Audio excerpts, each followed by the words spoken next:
So I'm probably not, certainly not going to be the last person to comment on this individual.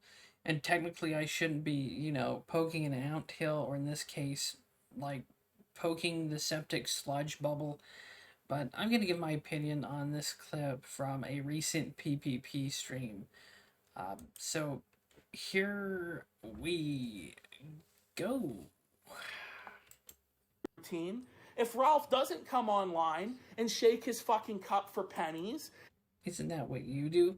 I mean, you just recently were hosting Kino Casino with Andy Worski, where you're grifting and you're constantly bragging about grifting, and he bragged about how he has a gumroad that he scams people. So you're basically Ethan Ralph with a different coat of paint, but okay. Let's continue onward.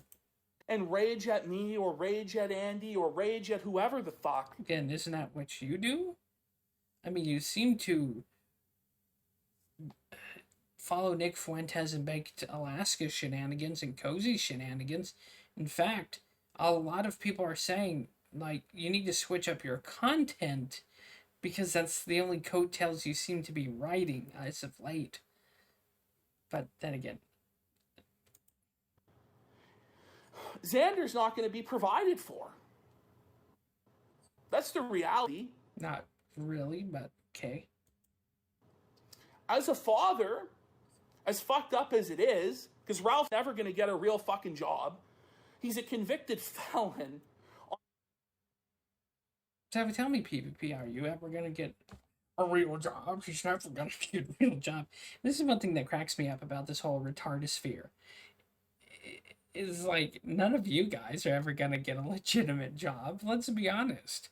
Grifting comes too easy. It's too greasy. It's too slimy, and it's lazy. It's essentially lazy money. And you got lucky that you have a whole bunch of people that want to feed this cringe machine that is Kino Casino or whatever these stupid shows are. The good, the bad, the vicious with Matthew Vickers, for example. They're all pretty terrible. And this is all pretty terrible, let's be fair. On top of his online reputation. Oh no, online reputation. When you take this outside of the communities and the internet it's based in, people glaze over. They have no idea. None of this, aside from like aggravating the one person that's gonna dox and swat your ass, like really outside, Post, Kiwi Farms, YouTube, Gumroad, and other places, this online reputation doesn't really mean much. I mean, if you mention Ethan Ralph, a good 9 out of 10 people are gonna be like, "Who the fuck is that, and why should I care?" But hey, On top of his obesity, his lack of work ethic, all that fucking shit, he's not getting a job. I wouldn't say lack of work ethics. Doesn't Ethan Ralph stream for like hours at a time? I mean, regardless of how lazy that is, that does take some form of constitution and dedication to stream for over 8 hours. So it's not really lack of work ethics, it's just lack of wanting to be a productive member of society. And since we're throwing around the term in reality, we're all pathetic nerds and cringy assholes on the internet. It's just that some of us don't pretend to be more righteous and holier than thou to the other e-beggars and grifters and content makers out there.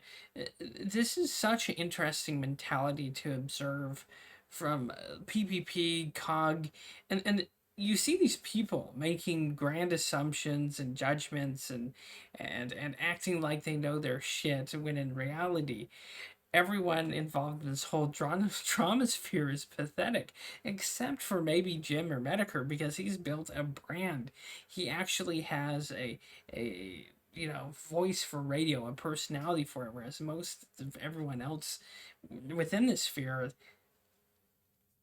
borderline autistic. Yeah, I said it, and most people here are probably pathetic, and I'm not leaving myself in like out of that equation at all. In fact, I'm saying I'm just like everyone else here.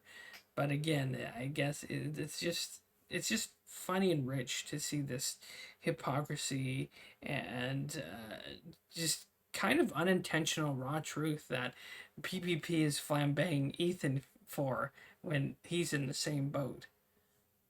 But anyways, hopefully you enjoyed this. Leave a like, leave a dislike, comment below. See you next time.